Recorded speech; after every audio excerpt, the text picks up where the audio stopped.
विभीषण को अभय वर दे दिया लंकेश पलवर। इसे कहते हैं स्ट्रेटेजिस्ट। मैं नहीं कहता कि आप विदेशी विद्वानों को मत पढ़ो, पर मानस इसलिए पढ़ो कि राम से बड़ा स्ट्रेटेजिस्ट नहीं है। जो चुनाव प्रबंधक बैठे हैं, जो वित्त प्रबंधक बैठे हैं, जो इक्विटी प्लेस करने वाले लोग बैठे हैं, जो शेयर मार्केट के लोग बैठे हैं, अब सोच कर देखो, एक ऐसा भाई जिसको खुद के बड़े भाई ने लात मार के बाहर भगाया, वो जीवन में पहली बार राम से मिलने आया। अब आप मजा लेना, देखिए कथा कैसे खुलेगी। इसे कहते हैं स्ट्रेटेजिस्ट। पहली बार मिलने आए। राम ने पहली बार विभीषण को देखा, विभीषण ने पहली बार राम को देखा। पहले सुग्रीव आए, कहा कि रावण के छोटे भाई विभीषण मिलना चाहते हैं। वानरों के कुछ सेनापतियों ने कहा मत मिलिए, कोई पता नहीं क्या आदमी हो। लेकिन राम ने कहा नहीं, अतिथि है, अतिथि जैसा भी हो मैं मिलूंगा, बुलाइए अंदर। एक छोटा सा युद्ध शिविर बना हुआ है, तो फिर भी लकड़ी का है, ऐसे ही पत्थरों का। उसमें राम एक शिला पर बैठे हुए हैं। सोच के देखिए, एक तरफ हनुमान है, पीछे शेषावतार लक्ष्मण खड़े हुए हैं, जामवंत, सब चारों तरफ लोग हैं। प्रवेश किया विभीषण ने, राम ने खड़े होकर अभिवादन किया और क्या कहा, आपका स्वागत है लंकेश। ऐसे जैसे वार्ड का कार्यकर्ता दिल्ली में सबसे बड़े दो नेताओं से मिलने जाए और वो कहे आओ विधायक जी, वो समझ जाता है कि हमारा तो पक्का। बड़े वाले ही कह रहे थे आओ विधायक जी। हाँ, अद्भुत है। आओ लंकेश, अनुज सहित मिली ढिंग बैठारी। और बिठाया कहां?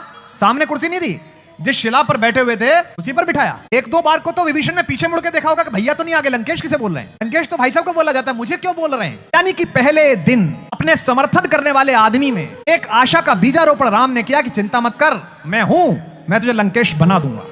अपने एम्प्लॉय में, अपने साथी में, अपने जीवन साथी में अगर आप अपना आत्मविश्वास निरूपित नहीं करते तो आप असफल पति हैं, असफल व्यापारी हैं, असफल नेता है। अगर आपके नाम का आत्मविश्वास उसके चेहरे पर नहीं है कि कोई चिंता नहीं है, मेरा नेता देख लेगा, मेरा जीवन साथी देख लेगा, मेरा बॉस देख लेगा, तो आप खराब लोग हैं। हमसे सीखिए।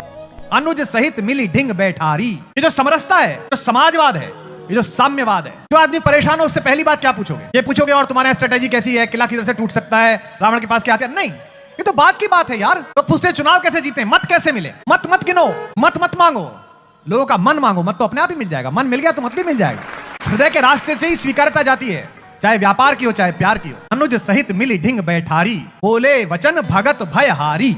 ऐसे वचन बोले जिनसे किसी भी भक्त का भय तिरोहित हो जाए। और क्या बोले? कहु लंकेश, हे लंकाधिपति, आज नहीं हो तो कल तो बनोगे ही। कहु लंकेश सहित परिवारा, आपकी फैमिली कुशल, कुठाहर बास तुम्हारा। इन दिनों खराब जगह पे आपका परिवार रह रहा है, सब सही तो है, बिटिया सही है, पत्नी आपकी सही है, परिवार सही तो है। जिसका सेनापति अपने सैनिक से ये पूछने लगे कि और बिटिया सही है और बेटा सही है, वो व्यक्ति अपने सेनापति से पहले मोर्चे पर न्यौछावर होता है। ये राम का स्ट्रेटेजिक अलाइनमेंट। हो सकता है कि आपको लगता हो कि आज विजय इसके पास है और कल विजय उसके पास है, लेकिन अंततः विजय उसी के पास होती है जिसके पास राम जैसी मर्यादा हो।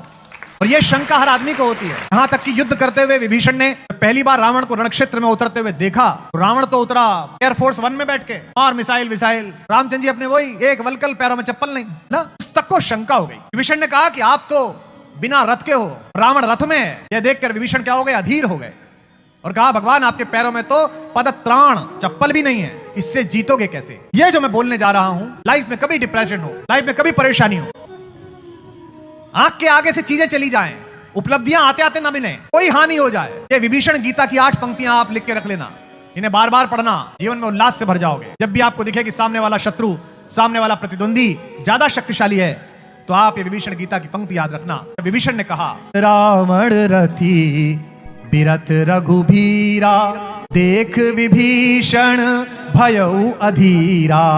रावण रथी बिरथ रघुबीरा, देख विभीषण भयउ अधीरा। कहता है नाथ न रथ नहीं तन पद त्राणा। आप तो रथ पर भी नहीं बैठे और आपके पैरों में चप्पल भी नहीं। नाथ न रथ नहीं तन पद त्राणा, केहि विधि जितब वीर बलवाना। नाथ न रथ नहीं तन पद त्राणा, केहि विधि जितब वीर बलवाना। भगवान ने कहा तुझे दिख नहीं रहा, मेरे पास रथ तो है। ऐसे है, सुनहु सखा कह कृपा निधाना, जे जय होई सो स्यंदन आना। सुनहु सखा कह कृपा निधाना, जिससे जय होती है, जिस स्यंदन से जय होती है, जिस रथ से जय हो सकती है, वो तुझे मैं बताता हूं। भगवान ने कहा मेरा रथ तुझे दिख नहीं रहा, लेकिन मेरे रथ में 2 चक्के लगे हुए हैं। किसके? पहला चक्का है शौर्य का और दूसरा चक्का है धीरज का। शौर्य रखिए और धैर्य रखिए। और मेरे रथ के ऊपर झंडा भी लगा हुआ है, जैसे यहाँ ये अपने अपने राम इस भगवे में लहर रहा है। राम के रथ में झंडा है क्या? सत्यशील दृढ़ ध्वजा पताका, सत्य और शील की दृढ़ ध्वजा लगी हुई है। घोड़े भी हैं। कितने घोड़े होने चाहिए अच्छे रथ में? 4। कौन कौन से? पहला घोड़ा बल, दूसरा घोड़ा विवेक बुद्धि।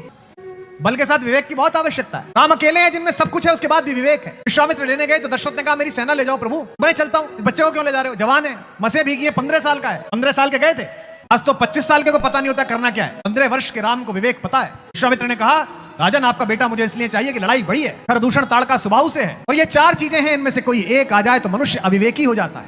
आपके बेटे के पास चारों हैं, उसके बाद भी संयमित है, विनम्र है, इसलिए मैं आपके बच्चे को लेके जा रहा हूं। यौवनम जवानी, दूसरा धन पैसा आ जाए, तीसरा संपत्ति, और चौथा प्रभुत्व। ये 4 में से एक मिल जाए तो मनुष्य पागल हो जाता है। हे राजा दशरथ आपका बेटा अद्भुत है कि उसके पास चारों हैं और फिर भी वो विवेकशील है, इसीलिए वो मर्यादा पुरुषोत्तम कहलाएगा, आगे चलकर राम कहलाएगा।